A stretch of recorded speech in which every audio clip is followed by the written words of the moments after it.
Okay, welcome. I'd like to call to order the business meeting of the Board of Education, Wednesday, June 7th, 2023. Please rise for the Pledge of Allegiance. I pledge allegiance to the flag of the United States of America and to the republic for which it stands, one nation, under God, indivisible, with liberty and justice for all.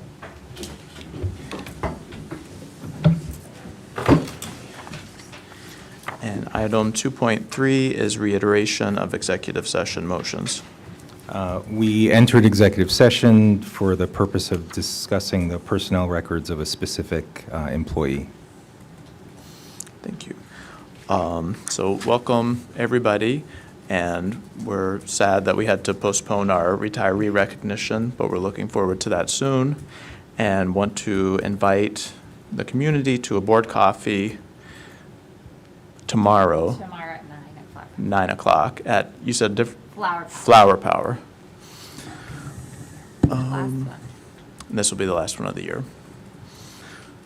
Yeah, so in the spirit of efficiency, let's move on to, I think we can do a consent agenda of 3.1 and 3.2. Do you want to announce we're going back into executive session? Did we do that now? Or at the... No, we don't have to. Okay. 3.1 and 3.2, can I have a motion to approve the minutes? So moved. Second. Okay, any comments or questions? All in favor? Aye. Any opposed, any abstentions? No, the motion carries. All right, 4.1 is a superintendent's report. Okay. Thank you. First off, I want to start by thanking my cabinet and the entire administrative team for the great work today that started very early this morning in trying to manage the smoke that is with us still. I just really couldn't, those are the times where having a strong team that bring different perspectives to the table are so helpful. So thank you to my cabinet. Again, we were on conference calls first thing this morning, multiple times throughout the day. Thank you to the principals and the entire administrative team who also joined in the midst of the chaos as they're managing smoke, smells, and children and adults, and trying to keep things moving. We managed to get through the full school day, and we're pleased about that. I think the challenge, I think that probably all schools saw, is as much as we can keep our windows closed and our air purifiers going, people go in and out of school buildings all day long. So you can be as tight as possible. So I just appreciate as well the teachers who really kept their heads about them, kept their students calm, and took care of them through what's been just the most bizarre day, I think, for all of us. And appreciate parents' flexibility in the cancellation of after-school activities. We know that's an imposition on families. We didn't want to release immediately, obviously, because we didn't want students to go from what was a safer location to outdoors, but also wanted to give a little bit of time for folks to get home. And we believe that was a good decision for the health of our kids. As you saw in my note earlier, we are planning to resume as normal tomorrow. We're certainly going to continue to monitor. The State Education Department has set out, I thought, was actually some timely and useful guidance. That was a nice change. I think we've learned through the last couple of years. And we'll continue to be monitoring nighttime in the morning. So we're anticipating, hoping for a full day. In our note, we did say to just be on the alert. We may need to close early if things, for some reason, turn to a really unmanageable degree. But thankfully, we've got all good working systems, and we're looking forward to a good day. We absolutely had scrambled to get the masks. Who knew a couple of years ago how readily we would all revert back to those. We were happy to have enough of those on hand to go around and meet all the needs.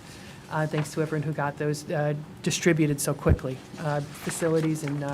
Facilities team in particular, they're right, Johnny on spot, and did a great job. So thanks to everyone for getting through that. And of course, if students are not feeling well enough, they should absolutely feel free to stay home.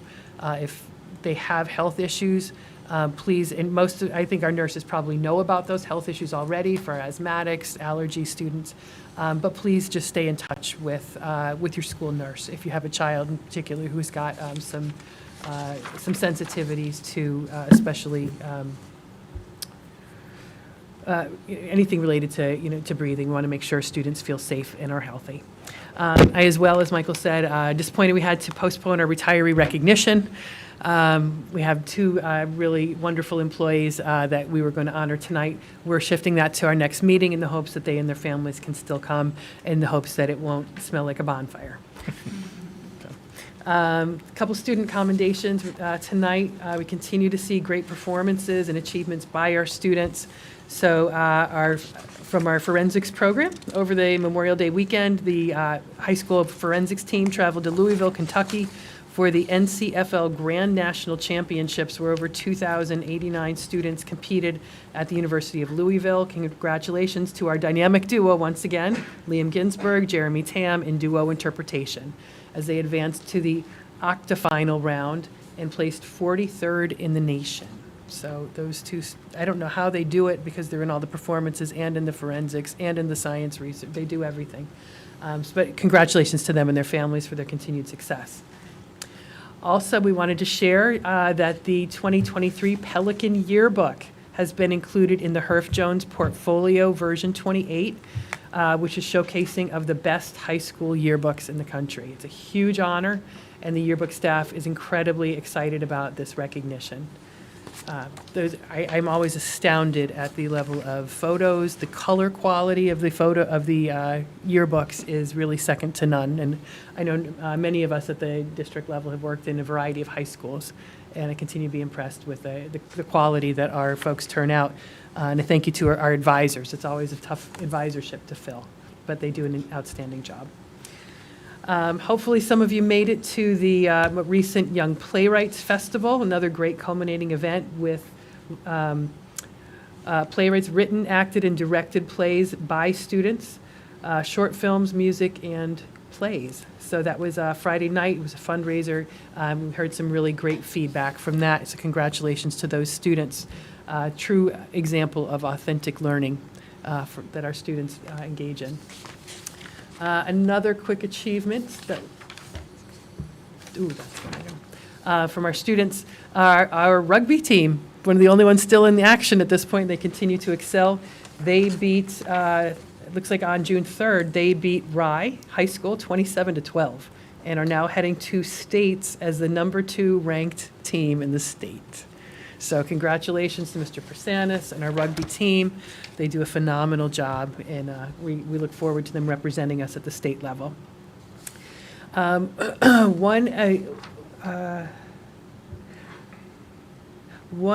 couple more things. Last night was a beautiful senior awards ceremony by the high school. So congratulations to all the students who received so many awards. We're incredibly thankful to our community, too, for the generosity of scholarships. And we really appreciate that continued partnership and a chance to award our students who excel so beautifully. I know many of us, I know Dr. Bowman and I think maybe the other cabinet members had a chance to see some of the community projects put on by our IB students this week. So these are projects that the students are working on throughout the year, really self-selected. So for projects that you bring a lot of choice, voice, and agency, that's the definition of these projects for students. They pick the topic, they do the research, they look for ways to impact their school, their community, and their world, and just incredibly impressive things. So congratulations to them. Thanks to the teachers who have led that work. I know Ms. Pinsker in particular has been a driving force behind that and helping the administrators. And actually, when I think back to our IB discussions about building capacity, that's something that Ms. Pinsker has actually stepped up. We found some additional hours that we could compensate for her to step into a little bit more of a facilitative role. Yeah. So I thought there was a great suggestion from that evaluation, and the right person in the right place to take that on. Cool. One really amazing commendation I wanted to mention. I know the board's aware of some of the details of this. We got an emergency call on the morning of the 31st that around just past about 11:15 in the morning, a 911 call was received of a young child not breathing. So a route was dispatched. And I should say this information comes from Chief Benquith, the Pelham Village Fire Department chief, and I'm just incredibly thankful for him, his team, his work, and for sharing this. So he had shared with us that this young child was called in as not breathing. The resident ran with the child to the nearby school that was Colonial School. And the nurse, our school nurse, Denise McCarthy, began treatment on the child while they waited for EMS. So upon arrival, the fire department and the police department and town paramedics, Stallone Patient Care, came on the scene, assisted the family, and the child was then transported to a local hospital by New Rochelle Ambulance 30A2 with paramedics Stallone aboard and led by both PD units as an escort to get them on the highway and get the child to care as soon as possible. So they took the time to recognize these following folks, and I just wanted to share them publicly because we could not be more proud of our staff, but also to collaborate and work with such close public safety partners. Sarah Bagwell was part of that too. So Denise McCarthy, our school nurse, who was on the scene administering first response medical care. Sarah Bagwell, our physical education teacher at Colonial, was a big piece of getting help as immediately as possible. Also involved from the village was Pelham PD, Sergeant Borsella, P.O. Berja, I'm not sure if I said his name correctly, Officer Berja, Officer Hurl, and Officers Reddy, the desk officers. Additionally, from the fire department, Captain D. Simone and Fireman Mullen. It's a small print I'm struggling with. I can graduate up to reading glasses, unfortunately.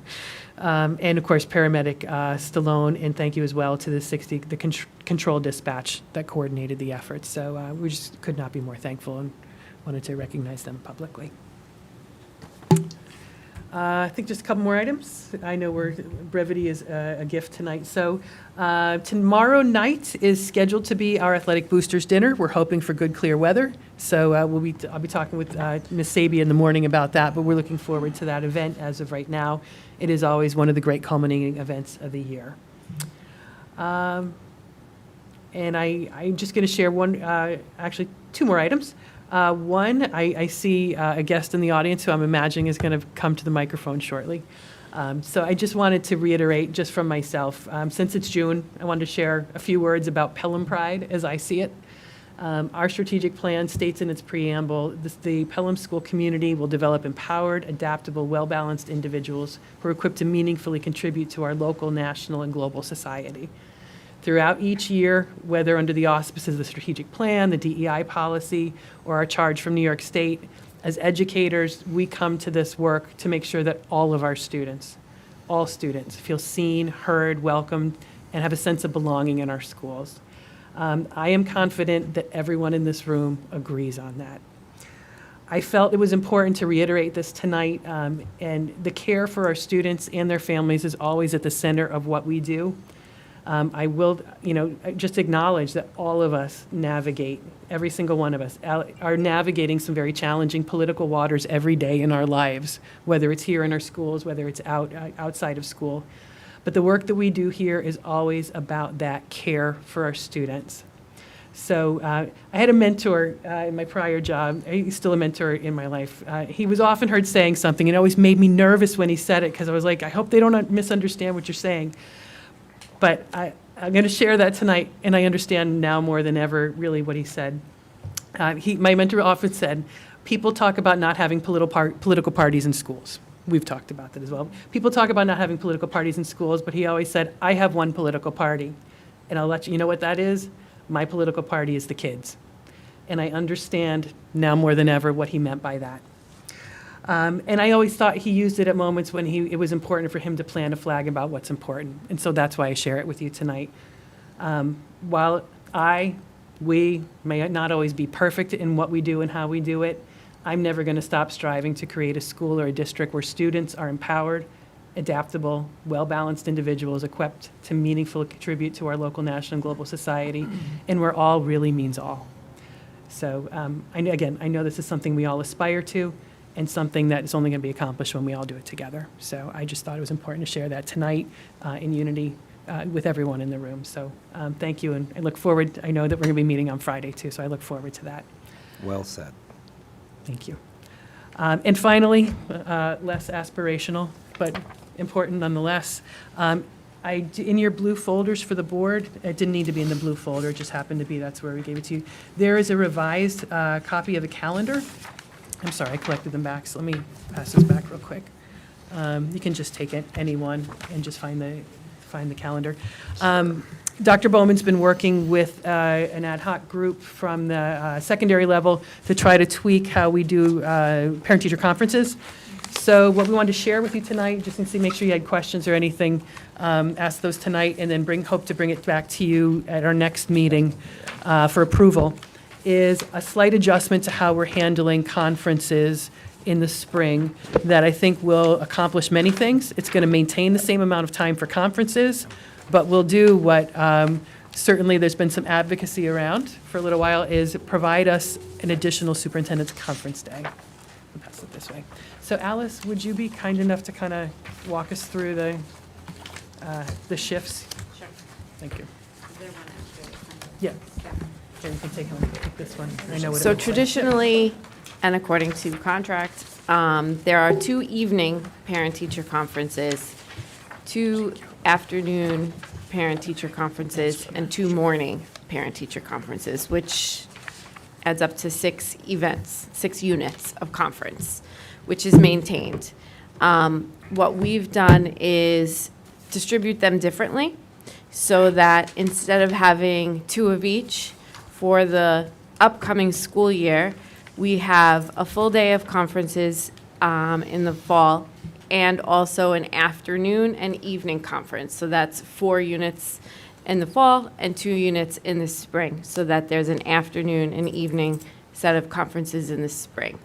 That allows us, coupled with the fact that we have 29 days in February this coming year, when Labor Day falls, when Reading Day falls, provides us with the opportunity to then be well within the requirement and what is traditionally provided in terms of instructional days to add in a full day of parent-teacher conference, superintendent's conference day. The timing of that will be on March 15th, which is the day following an evening parent-teacher conference For K-12. for K-12. So another change is that all K-12 conferences will be happening according to the same calendar. There was a small difference in the past. We are going to be also shifting how we schedule our PLC days. You'll see that next year there are 5 PLC days scheduled. We looked also today, actually, again, to see that the days when we had the 5 PLCs as opposed to the 6 or 7 or sometimes 8 that traditionally are part of the calendar, that they don't butt up against a week where there has just been time off or where there's about to be time off, so that we can keep as much continuous instruction as possible. And that, So, Yeah. as a parent, I appreciate that. you're welcome. Yeah. I was going to say, if it says warmer winter, then it's good that our last PLC is on May 1st. Yeah. So I think the goal really, that they really spent some time looking at the analytics, especially at the secondary level, because that's where we were hearing that people couldn't get, Oh, okay. Yeah, I you can know, speak to yeah, I think that's an important point. Okay. So one of our first charges was to review the analytics of how many parents were able to make and attend parent-teacher conferences in the secondary campuses versus how many actual slots there were. We also did a review of times before COVID and what the percent was then. And while we are on the upswing in terms of the number of families who have made themselves available to come to parent-teacher conferences, we still haven't made it to pre-pandemic levels of participation. And that being said, even then, there were enough slots to accommodate everyone who wanted, right? So they weren't fully booked up. That's not to say that some of our more in-demand classroom teachers weren't booked up. They absolutely were. But by and large, there were enough slots to meet the needs of all of the kids. That was important because we were looking into potentially reducing the number of minutes per conference, which already I know that they feel like speed dating, but also potentially looking at reducing the amount of travel time between conferences, and asking potentially for parents to plan out their route and stagger their conference appointments so that they would have some built-in travel time that they created. But we aren't at a point where we need to do that. We also looked at potentially breaking up different evenings based on like alphabet, but didn't need to do that either. And part of why we would do that is because of another problem that could occur, which is parking, when everybody's trying to come in and there's not a lot of parking available for all the cars. But once we did all of the review of the data, we realized those things aren't necessary right now, but what we were able to do is to take advantage of the calendar that we have before us to increase the number of hours of solid professional development that we can provide, without really impacting instructional time. Okay. All right, so let us know, I know this takes a little while to digest, but let us know if you have any questions on that, between now and next week, our next board meeting, but we'll be bringing this back to you for approval at the next meeting. So, and that actually ends my report for tonight. Sorry, it was a little bit on the long side. Okay. Thank you. Next, 4.2 is Board of Education Committee reports. Are there any committees?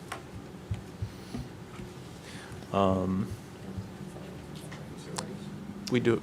We had a facilities. Nope, you are absolutely Yeah. right. Thank you very much. So yes, we did. We have a Finance and Audit Committee this Friday, but we did have a Facilities Committee on May 31st. So we met at Hutchinson, and we discussed a number of things, started with the bond update, and went through the status of all the projects. We discussed the current relationship with our construction company and how we wanted to move forward with that relationship and wrapping up the projects. And there are punch lists, number of punch list items across all of the projects, but everything is in relatively good shape at the moment. We also talked about the playground replacements at Siwanoy, Julian's, and Hutchinson School. So all of those are also on track. And the other 2023-24 item of replacement of the HVAC units. So that process will move ahead, but involves State Education Department approval. So is going to take a little bit of time, but that segment of it will, working with the architects, develop a plan to submit to SED, and then, in a best case scenario, the units would be in a year from now, right, and next summer. So, but moving ahead. And then we talked about summer work projects. So there are a number of projects that will be overseen by John Condon, and they range, I won't go through the whole list, but, tile replacements, demolition of offices that were formerly used by Bridge and now becoming classrooms, ceiling and lighting, access controls, things like that. I'm sure, Jim, you'll hit on anything else that's of particular interest. And then we looked at an area of, or I would say most committee members looked at an area of sidewalk in front of Hutchinson that needs to be repaired. And a couple of options were discussed about how to repair that. And conversations are continuing with the Village of Pelham to determine the best way forward and how to manage it. What we need to do in terms of our spending is keep in line with the original limitations of the bond proposal, right? So we can't add scope at this point, but we certainly can repair a sidewalk using bond proceeds, but we can't necessarily do any project that we want in front of the school. So there's a retaining wall that needs to be rebuilt, and there is definitely a sidewalk that needs to be repaired. And so I think the question is, how do we go ahead on our own and with the village to make sure that that's in better repair. I don't think there's any question that it needs to be repaired, but also it's seen a lot of traffic because the Hutchinson stairs were closed and are opening soon-ish. Yeah, so that should alleviate a lot of the traffic that goes down to Lincoln. So hopefully both of those things together will make that whole passageway down on the side of Hutchinson a lot cleaner, clearer, safer, yeah. Oh, and the pocket park. Exactly.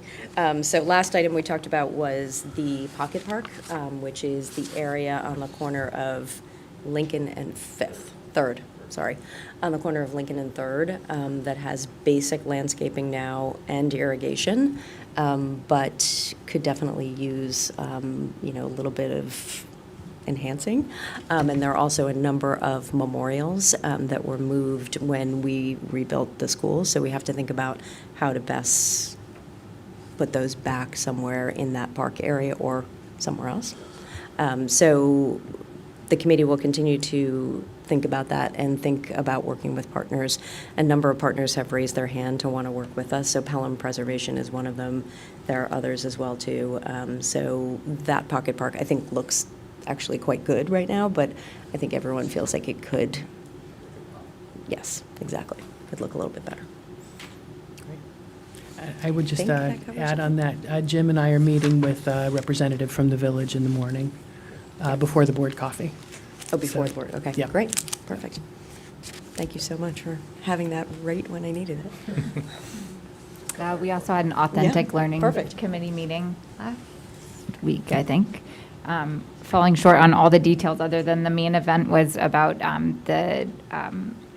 the civic readiness seal of approval. Yeah, the seal of civic readiness that Maria Thompson and Dr. Bowman and others have been working on. We talked about how it will roll out and that we'll use a sample group of students in government class next year. And with the goal that it could be attainable for all of our students and could also create another pathway towards graduation. So I'll leave it open because I'm sure you'll add that to your report or future reports. But it was a healthy discussion and exciting.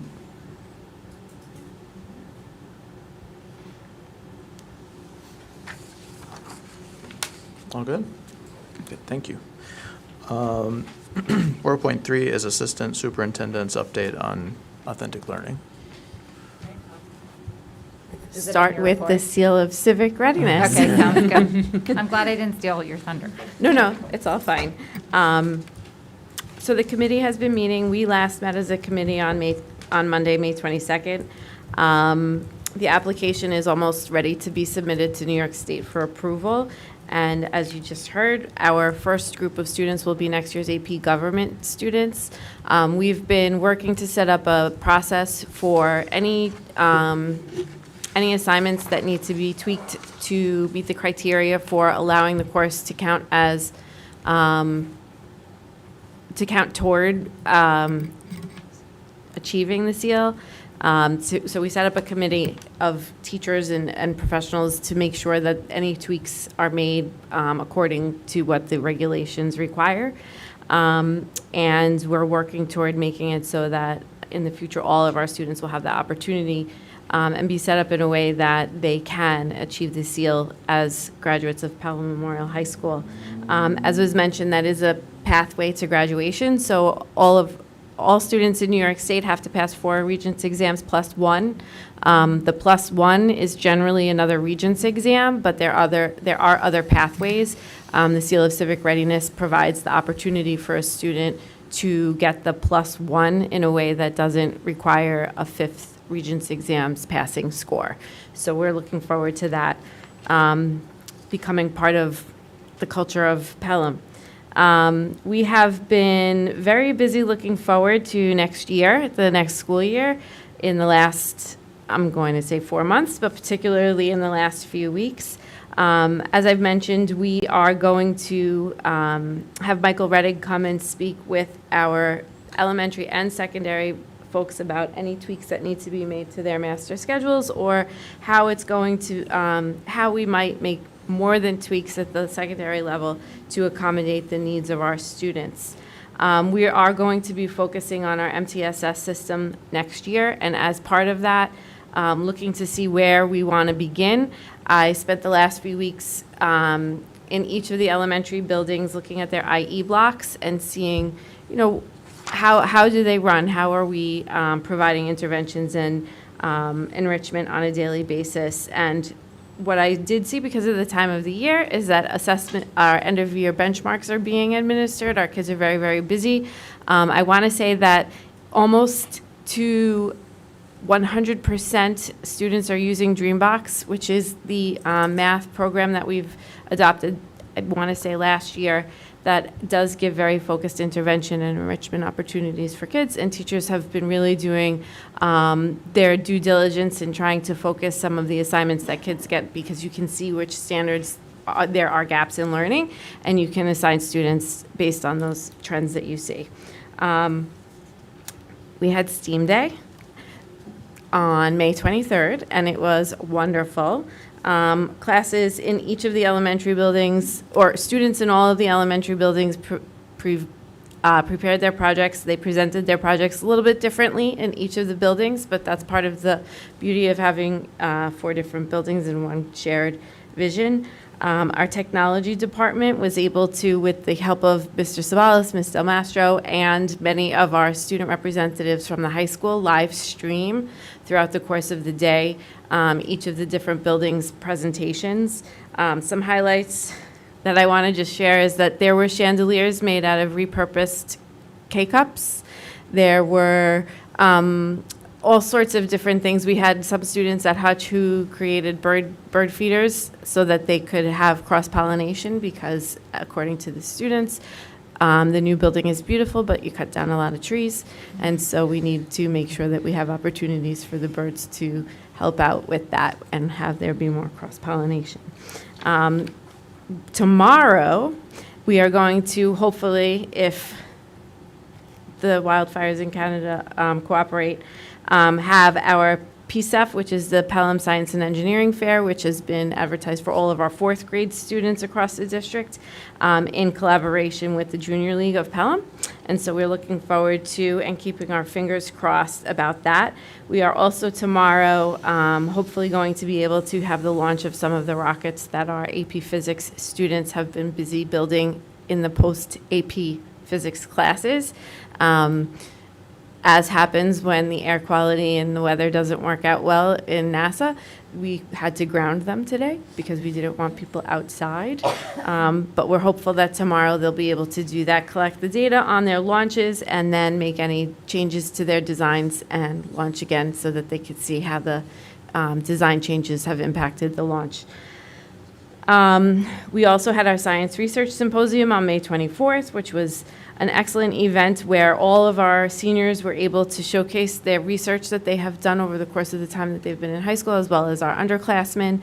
Our seniors were all recognized for the time that they've put in to our research program. And what was very interesting is that this group of seniors graduating was in 9th grade when the pandemic hit. So this will be the first group of students to graduate, or rather the last group of students to graduate, who will have been so tremendously impacted as science research students. But I think it's also important, as the graduating class does make their way to commencement, that we realize that this is that group. And so that was something that came out that evening that I thought is important to mention. On June 1st, we had our U.S. History Regents exam administered, and that's because it's because when an assessment is aligned to the new standards, the trend has become to administer it before testing week.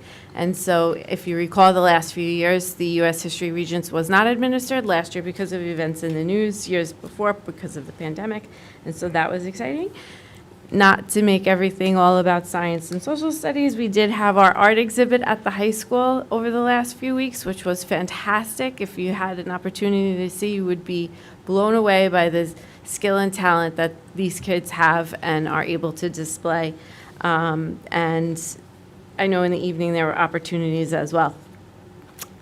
I also had the opportunity to go into each of the first grade classrooms across the district to start our planning for furniture orders for the upcoming school year, to continue the flexible furniture vision that the district has had over the last few years.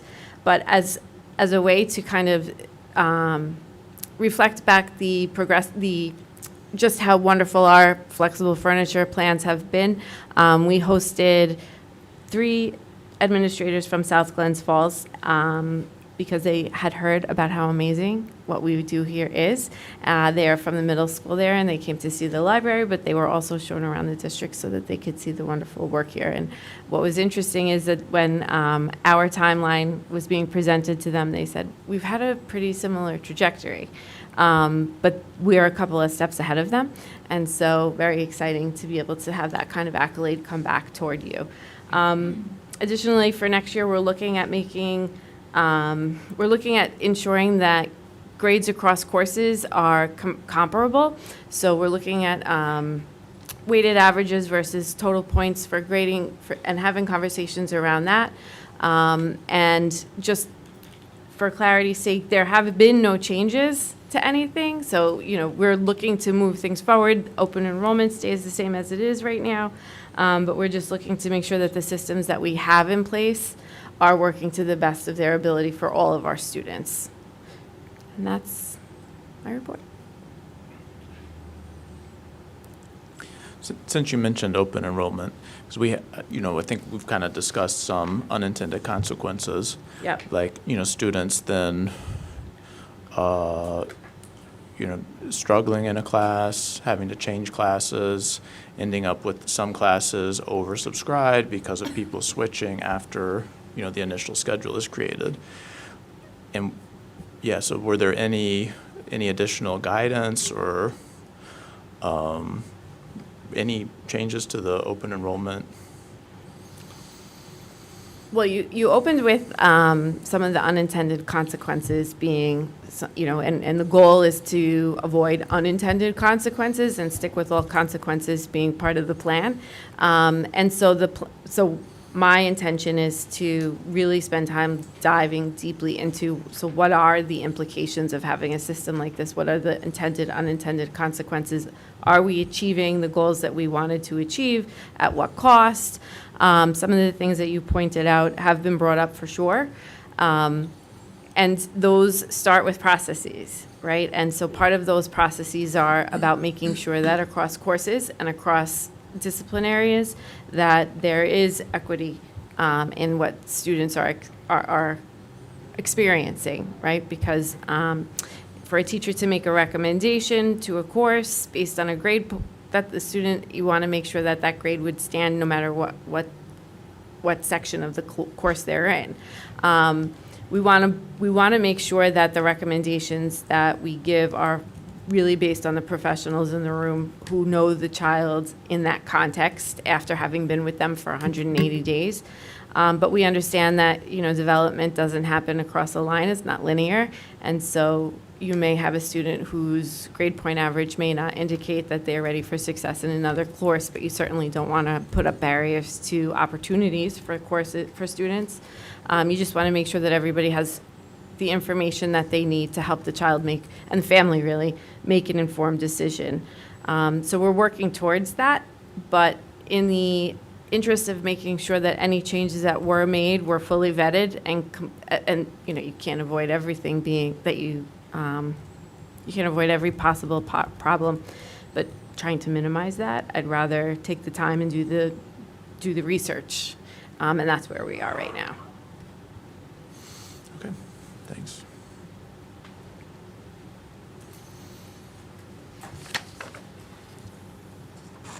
Okay, so 4.4 is Assistant Superintendent's update on the whole child. Thank you. So in terms of special education, we're coming to the close of a very busy annual review season, but we still have some very busy weeks ahead. Since the start of the annual review season, which begins right around after February break, up until last Friday, we've had about over 300 meetings with just a handful to go. We're finishing up our 504 meetings as well. Still working on some initial referrals that we have yet to finish. So all the PPS staff has been very busy as it relates to annual review season and just the volume of meetings that we're going through right now. Once we're finished with all of the meetings, we work to finalize the documents and get them into the hands of parents as soon as that's completed. So As we also move close to the end of, as we're closing out the year, my department is also working on preparation for the reorg meeting in July. So thinking about renewal of contracts, we did send out an RFP, request for proposal, as we're required to do every 3 to 5 years. We do have contract providers for some of the one-off types of services, like vision services, services for students who have hearing impairments, assistive technology type evaluation. So that RFP just closed last week. I have all of that back. Jim's office assisted with that. So there's a rubric that we go through where we will score people who have applied and then make decisions of primary, secondary, and sometimes tertiary individual that we will put forward to the board for renewal. As part of that RFP, also, Jim's office sent out for our district medical director. We were due for that as well. I'm not sure when that's due back, but we're going to review that as well. 15th or 16th. Okay. Also, we're working on finalizing the details and preparation for our extended school year program. As shared previously, we do run a small extended school year program for those special education students based on regression data who either have severe cognitive or management needs. They qualify for summer services. So parents are pretty much already aware if their child is recommended for summer services. That happens at the annual review meetings. But our staff is going to be sending welcome letters shortly, sharing details about the programming. Also, as we're thinking ahead to 23-24, Dr. Ribeiro, Mr. Lau, and I are preparing for our summer work, and that's really reviewing and unpacking this year's professional development sequence. Now that Dr. Bowman's worked so nicely on putting together PLCs for next year and Superintendent Conference Day, we want to make sure that for next year's professional development, what goals do we want to continue to work on developing as a department, making sure we're planning for professional development and co-teaching, working on our IEPs and our progress monitoring and data collection, and also providing the special education teachers professional development they may need related to specially designed instruction. So we'll be working on that over the summer to plan out that sequence as it relates to, once the calendar is decided, how we will handle that. We're also going to plan for some professional development in the area of 504 accommodation plans. The volume of those students identified with 504s has increased, so we just need to build our capacity for those individuals that are able to chair those meetings. So we'll be working on that professional development as well. The Pelham's Got Talent Show was held on Friday, May 19th in Prospect School Auditorium. There were a lot of acts represented all the way from elementary to high school. The purpose of that show is to highlight inclusion and have special education students interact and perform alongside their gen ed peers. The event started with a fashion show and then went to the talent portion, which featured singing and dancing. It was just a really moving experience to have kids feel empowered, to feel as though they can shine in areas that they might not always have that opportunity to show their talent. We've got some incredible singers, I have to say. The show is a huge undertaking, and I have to acknowledge the outgoing SEPTA co-presidents, Stephanie Otero and Joanne Colon. It's a tremendous amount of time and planning and effort, which has really become a labor of love for them. So I have to thank them for all of that, and it was a great show. In terms of wellness, Dr. Champ, the secondary administrators, and Laura Caruso from Pelham together, and I met with Authentic Connections. That's the research company that we work with regarding the student resilience survey that was administered to our 8th, 10th, and 12th graders in March. Our formal written report will be submitted and given to us over the summer, so we'll share that with the board when we have more of that information. They compare the data to national averages based on other schools that they work with across the country, and then compare our data to that and to previous administrations that have occurred in Pelham. So just in the quick snapshot that we heard, we are in line with national averages or below in some of the areas that we are assessed for in regards to our students, such as mental health and substance abuse issues. There were really no surprises that came out of that report. It was kind of the information I think we typically knew. So no surprises, I think, are good at this point. Nothing alarming, no sharp jumps or rises in any critical areas. So more information will be shared as we have that. And also, That's, you're saying that's the high achieving schools survey? Was that what you were saying? no, we shifted to the different survey this Oh, year, which okay. was the Student Resilience Right, Survey, right, which right. was a much Yeah. shorter format. It was Uh-huh. a quick 15-minute survey, much less questions and But more. you said you have the preliminary They, data, or? yeah, they showed us what they have, and then they have to put together a formal written report, which takes them some time, which they give to us Okay. and gets shared with Laura, because they use that data for some Pelham Together, how they programming and their funding.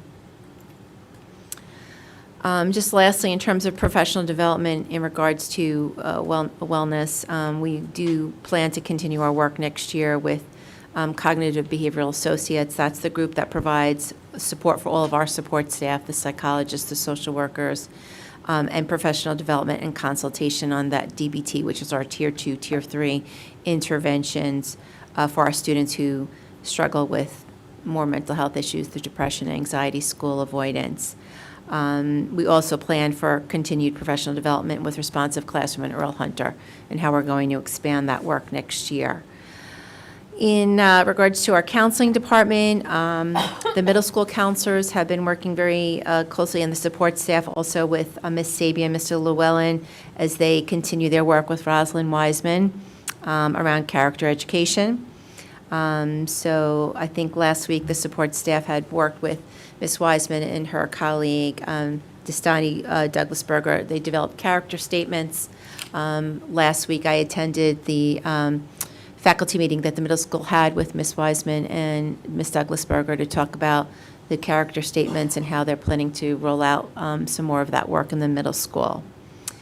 On Tuesday, May 23rd, about 35 to 40 high school students did attend the last career workshop of the year, which was held again in collaboration with Civics. Students had the opportunity to meet one-to-one with local business owners and those who were in the skilled trades, such as the electricians, auto repair, construction, police, and fire. So it was very well attended. The high school counseling department is busy finalizing student schedules. They're also part of the team that attends our CSEs and 504s, so we pull at them as well. They're pretty busy. They also have been pushing into U.S. history classes, again, to remind juniors about college planning and doing their work over the summer to work on their college essays. Some letters are in the works for each grade level, which will be sent at the end of the school year to let students and families know what they should be thinking about and planning for their next school year as they advance grade level. Also, our Director of Counseling, Jean Farrell, has been working with a committee comprised of his staff, support staff, administrators, and parents on the comprehensive school counseling plan that's required to be updated every year. He's finishing that plan. It's a K-12 counseling plan now, especially exciting that we have the K-5 counselor. And that will be uploaded, the new plan will be uploaded to their website July 1st. Just a couple of more points in regards to nursing. The school nurses are getting ready also to close up the year in their office. They're going to be sending letters home soon to parents about medication pickup. We are not allowed as a school to store any medication over the summer, so if the medication isn't picked up by parents, it will have to be disposed of by the end of the school year. So, and then also just not fun, but the topic of lice has come up again. Some elementary schools are seeing a few cases, nothing vast. But again, we are following our guidance by the American Academy of Pediatrics and Association of School Nurses. Head lice is neither a health hazard nor a sign of poor hygiene, but it does result in some, trauma and stress for the students and families that are involved with it. But we are following their guidance about managing head lice in the school settings. So we're no longer, doing things that really disrupt the educational process, such as full class screenings or any forced absences from schools. We don't do anything like that. So again, as we talked about in the past, if there is a case of lice in a class, a nurse will send a letter home to the parents And we'll also give them some resources how to manage that situation. And that's it for me. Thank you. 4.5 is Executive Director's update on human resources and learning. Hi, good evening. So as you know, tonight, we're not recognizing the retirees, but just to mention again that the next board meeting, we'll be recognizing Amy Heese, working in the business office, Jose Pereira, who's working in the facilities department, Sally Tedesco, who has left us a little early in the year, but she's been with us at the PPS office for many years, Bob Lieber, science at the high school, and also Kathleen Falvey, who's a teaching assistant with the library at Hutchinson School. So we're looking forward to recognizing them at the next meeting. One thing that the privilege that I have of observing teachers and principals has been, I think, wonderful every year, but this year in particular in this new role, especially in the past month, seeing teachers across the school district, kindergarten, first grade, fourth grade, fifth grade, all the different schools, music teachers, art teachers, math teachers, science, social studies, and of course some of the principals. It really kind of brings you home to what Dr. Sham said earlier, right? We're in the business of working with children. So seeing the kids, seeing the teachers, and working with them, giving them some suggestions, learning about what they do in the classroom every day is really the highlight of the entire school year for me. So I've been working on that very closely. And then tonight's agenda will be recommending the approval of many of our summer school program teachers and administrators. Thank you. Thank you. 4.6, Assistant Superintendent's update on finance and facilities. Hi, good evening, thank you, and we'll bring you home here with the last of the assistant superintendents and reports here. We did have a nice facilities committee meeting last week. I think we were able to share quite a bit of work that's happened district-wide. With that, I also wanted to see if we could take an opportunity certainly to thank our community volunteers who were part of that committee. Obviously, board members were part of that committee, but also Rob Gamigliano, Mike Starr, and of course, John Bryce was a member of our committee too. And I will say each one of these community members really brought a great perspective and knowledge to that committee, and it was certainly appreciated by myself, and I know it's going to, their participation and their input really helped the district. So I really want to take an opportunity to thank them for that. And one of those things that came out was about sequencing how we do our project for HVAC and whether we can go ahead and try to get that equipment ordered a little bit sooner before we finish our bids. And we've already made inquiries about that with our architect to see when we move forward as we do this, if this is a tactic we can use to really try to get those new units swinging over the roof next year and not lose a year as far as updating our systems here. So I think we're just very fortunate here as a community. And Friday afternoon, or excuse me, Friday morning, we're going to have our audit committee meeting and finance committee meeting. Same idea as addition to the board members who are on the audit committee. We've got some really wonderful community volunteers who had some really good information, and they've got some terrific expertise. They're really well known in the industry. They're accountants, and I think we're very fortunate to have them.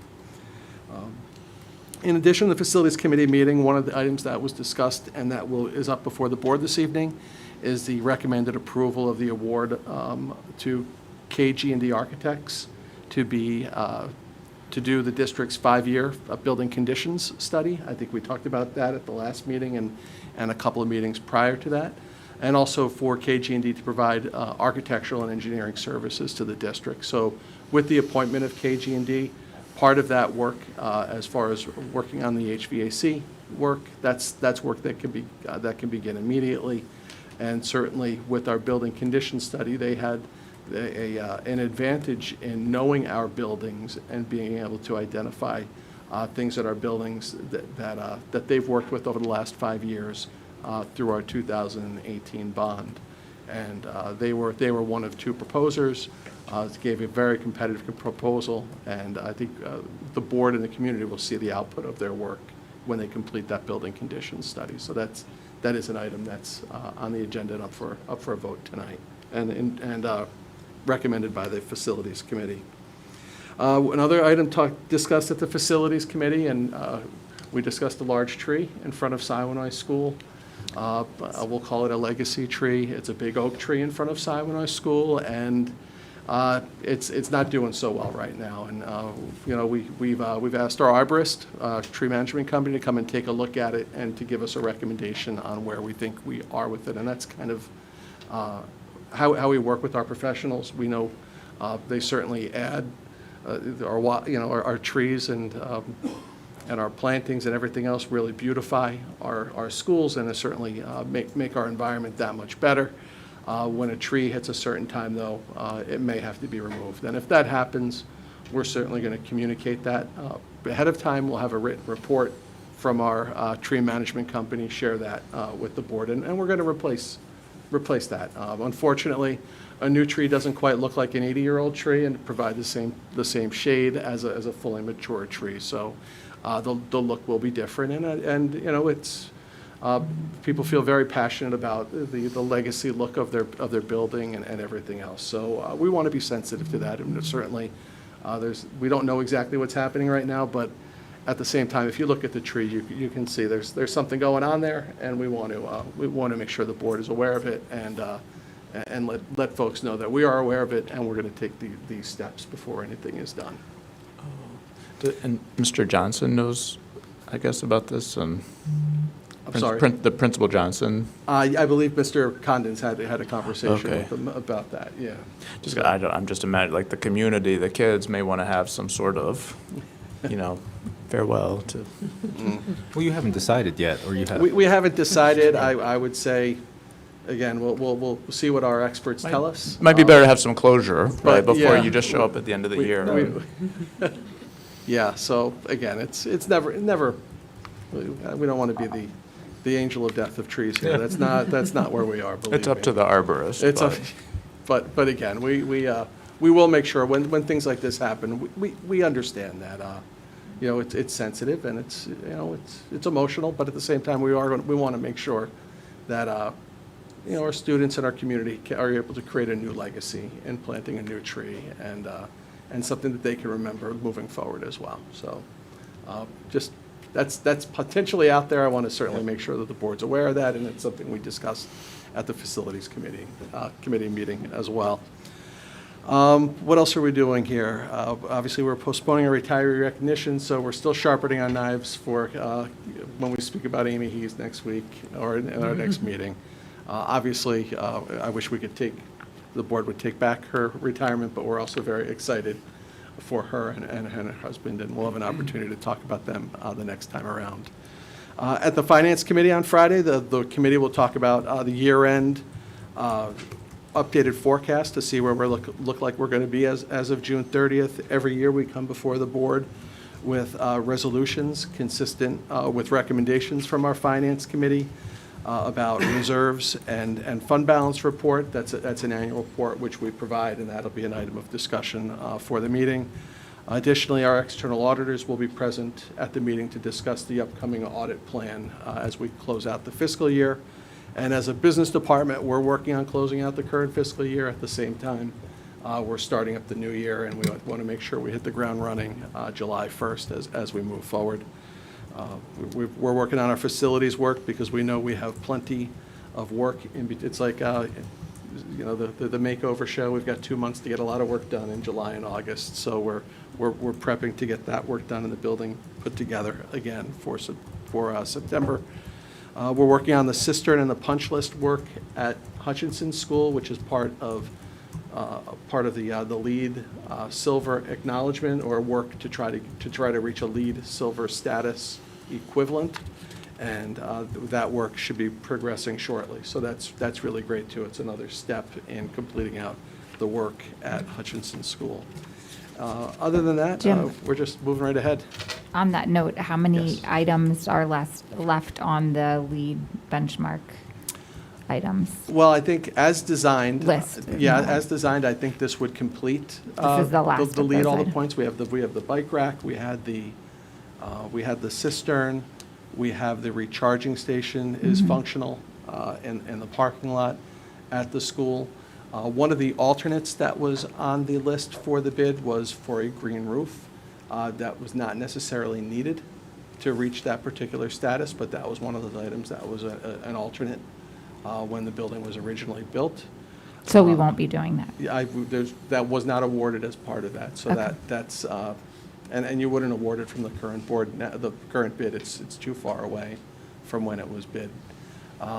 So, as I understand it, with the HVAC system, that the technical expert went through to validate all of those different items, so that we would have a building that could meet that LEED Silver standard.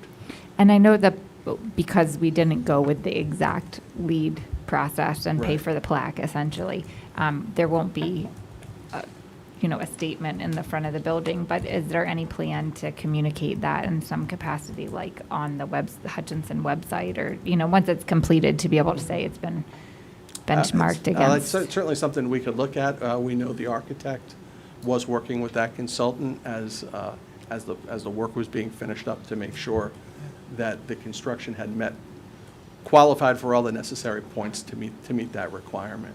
Yeah. I guess we want to be mindful, if we're going to do that, to do it in the right way, so that the folks at the lead organization aren't uncomfortable with us over-representing or Yeah, I anything think we'd else have to like be that. careful about how it's worded, but we spent a lot of time and money Yes. to ensure that we met certain standards. So it would be nice to know what sort of that middle ground is Yes. to accomplish that. Yeah, so we're excited, and the work's closing up. We're working with the vendors to work on all of their punch list items. Certainly, the school's operated the last 2 years, so. It's doing okay. Exactly. But again, these are items which were part of the bid, which the district purchased, and we want to make sure that work is completed, or we receive the necessary credit back from the vendor if they choose not to complete it. Thank you.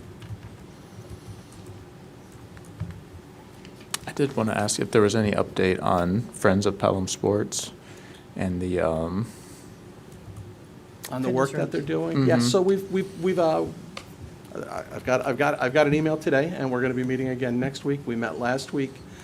So they are working along on their process. We have also, we're working collaboratively with them. Part of the work they wanted us to help do was see if we can help with getting some estimates from some trades folks. So we're working on that work for them as well. The architect, KG&D, who is recommended for appointment this evening, they've also engaged KG&D for the work separately as well. And again, I think that's been advantageous to the committee, just because, again, the architect is very familiar with the space. And right now, they're working on, one of those spaces would need to be repurposed from its current use. So the general belief is that we would need a building permit from the state for that particular space, but not all of those spaces. So some of that work could progress along, and I know they're still working on their fundraising, and they're working on a real final push, I think, before folks break for the summer. So they're excited about that, and we're working side by side with them, and I think it'll be a really great project for our students. and we had heard there may be some major donors, and there was a question, would there be any objection from the board, say if there was a major donation, to have some sort of plaque, in the weight room, I guess, saying, recognizing that donor?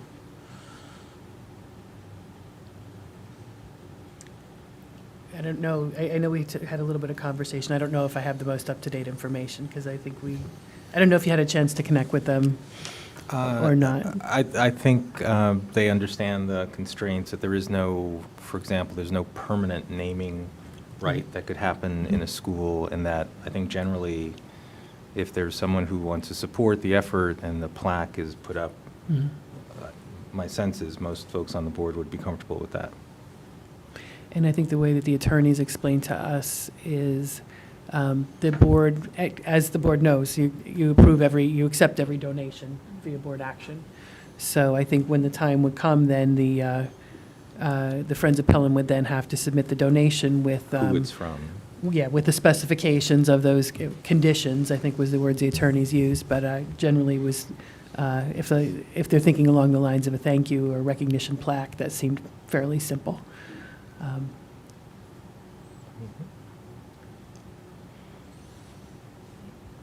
Okay.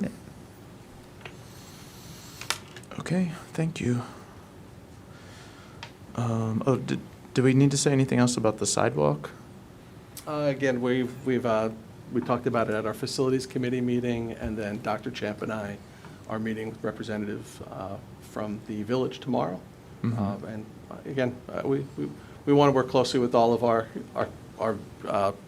municipalities. We've been together 100 years. We're going to be together for hundreds of more years. Yeah. And again, I think we want, there's no question the sidewalk is in poor condition, and we want to make sure it's. Definitely the curb. For sure. The curb part. And it's important to make sure that it's safe for our students and the folks that use that sidewalk. And you had submitted like a bid or proposal or? So we do have a quote from a vendor. It's about 100 linear feet of sidewalk.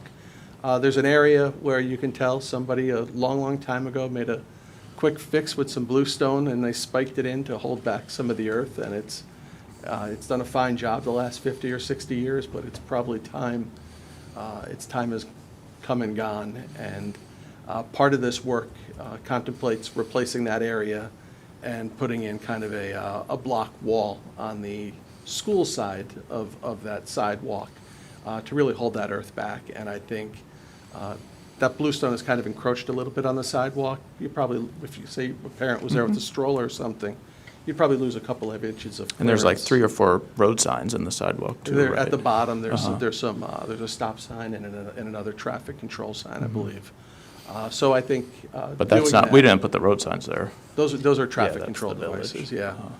But I think that pushing back those bluestones and putting in that wall, and certainly some of the brush and the greenery can be trimmed.